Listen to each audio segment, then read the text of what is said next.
이번 독서 모임은 에이모 톨스의 모스크바의 신사입니다. 작가는 금융업에서 20년 종사하면서 작가적 역량을 갈고루 닦았고 40대 후반에 우아한 연인으로 데뷔를 했습니다. 주로 20세기 초중반을 배경으로 해서 사회, 역사, 문화를 세밀하게 묘사했고 친근한 인물을 통해서 현실성과 동시대적인 감성을 이끌어냅니다. 시대적인 배경인 볼셰비키 혁명이 있었는데요. 이 혁명은 1917년 러시아의 공산주의 혁명으로 레닌이 이끌었고 임시정부를 전복하고 소련의 기초를 닦았습니다. 그리고 1차 세계대전으로 불안정해진 경제와 사회, 민중의 불만이 커짐으로써 평화, 땅, 빵, 구호로 민중의 지지를 얻어서 권력을 잡았는데요. 혁명 이후에 소련이 탄생해서 세계 최초의 공산주의 국가가 되었고 이로 인해서 러시아 사회가 근본적으로 재편이 됩니다. 러시아의 마지막 황제 니콜라이 2세는 2월 혁명으로 가택연금을 당한 후에 총살을 당하고 이 모스크바의 신사는 격변기에 억류된 한 신사의 품위와 삶을 통해서 당시의 시대상을 조명하고 있습니다. 그러면 이야기의 배경인 모스크바로 출발해 보겠습니다.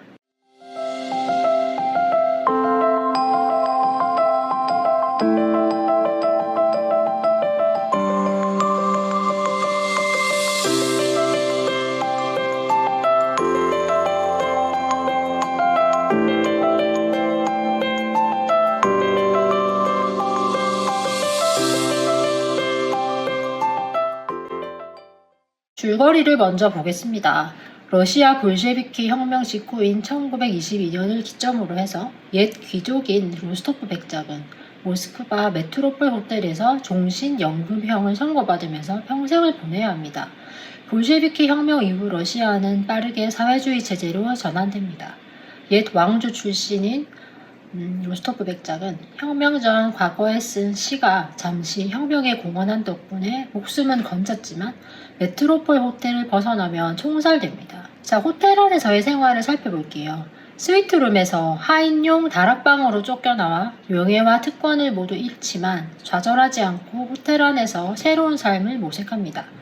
매너와 교양, 유머로 호텔의 다양한 인물들과 우정을 쌓고 세월이 흐름에 따라 사회와 호텔이 변화하는 과정을 경험합니다. 굴뚝위에서 자신의 환경을 비관해서 떨어져 죽을 결심을 하지만 인생에서 여전히 가치 있고 소중한 것들이 남아있음을 깨닫고 그 일을 시행하지 않습니다. 특히 소피아와의 정서적 유대, 호텔 안에서 쌓아온 다양한 인간관계, 그리고 자신의 내면에 품은 희망과 긍정적 자세가 그를 다시 삶으로 이끌었습니다. 모스크바의 신사에 등장하는 문학책들이 있는데요. 몽테뉴의 수상록이 있습니다. 로스토프의 방 책장에 받침대로 사용이 되고 있었지만 소피아가 다른 책으로 바꿔놔요.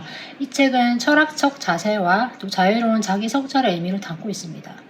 소피아가 로스토프 백작의 삶에 들어오면서 백작은 개인적인 고독과 과거의 상처를 극복하고 새로이 가족과 같은 존재들을 만나면서 삶의 의미를 재발견하게 됩니다. 이 책 교체 사건은 백작의 삶이 호텔 안에서 단절된 고독한 상태에서 벗어나서 인간적인 관계와 사랑, 새로운 삶의 이유를 찾는 과정을 상징적으로 보여줍니다. 톨스토이의 안나 카레니나가 있는데요.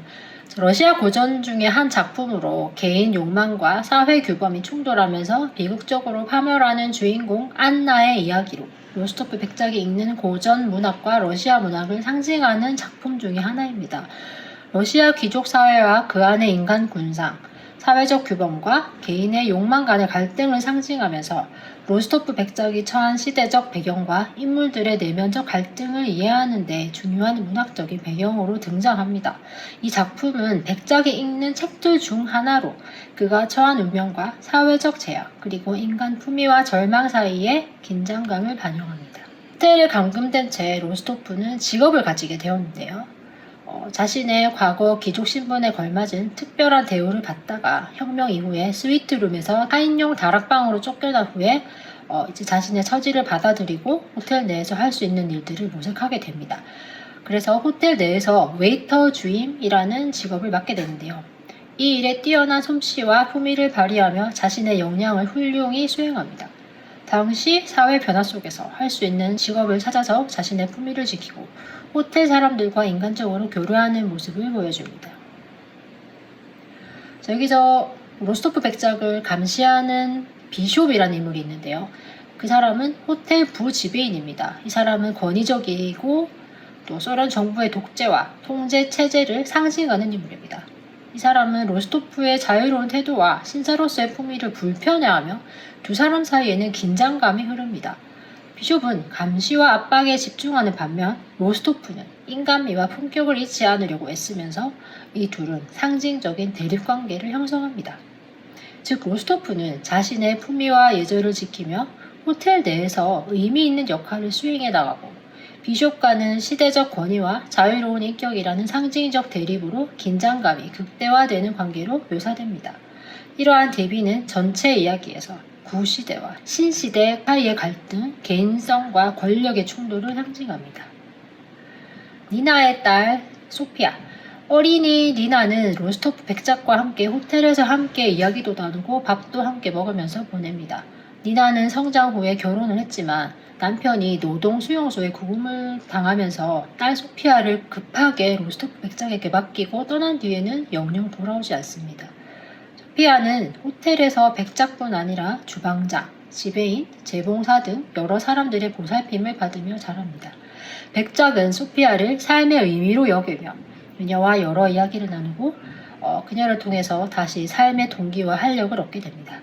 소피아는 음악적으로 재능이 있어서 백작은 그것을 성장시키고 지원을 합니다. 그리고 소피아는 백작의 유일한 딸이 됩니다.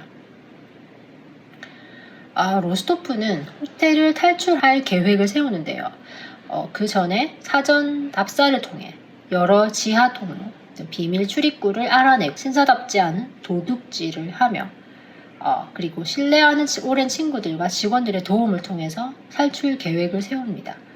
특히 호텔 부지배인 비숍의 감시를 피하기 위해 그의 서류와 개인 파일들을 불태우고 비숍 자신을 지하실에 억류시키는 통쾌한 반격을 합니다.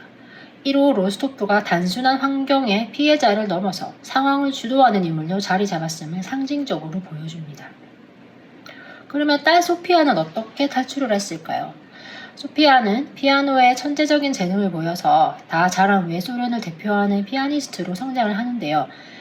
소피아는 중요한 피아노 연주회를 위해서 프랑스로 떠나고 그다음 백작 로스토프는 소피아가 더 넓은 세상에서 자유롭게 재능을 펼칠 수 있기를 간절히 바라는 마음으로 함께 탈출 작전을 계획합니다. 소피아가 연주회 중간에 무대 뒤로 사라져서 미리 약속한 미국 대사관 근처로 가고 로스토프는 호텔에서 자신을 감시하던 이들의 시선을 집중시키며 혼란을 일으키고 또 소피아가 무사히 떠날 수 있도록 돕습니다.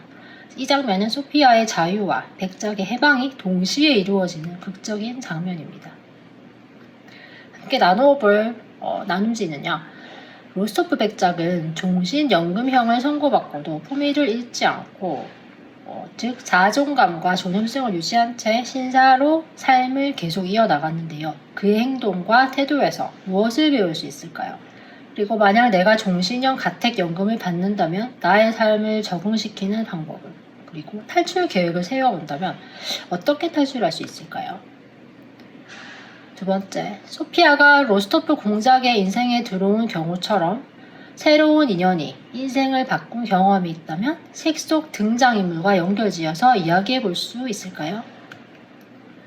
세 번째, 러시아 예술 문화를 자랑스럽게 여기는 장면들이 여러 번 나오는데요.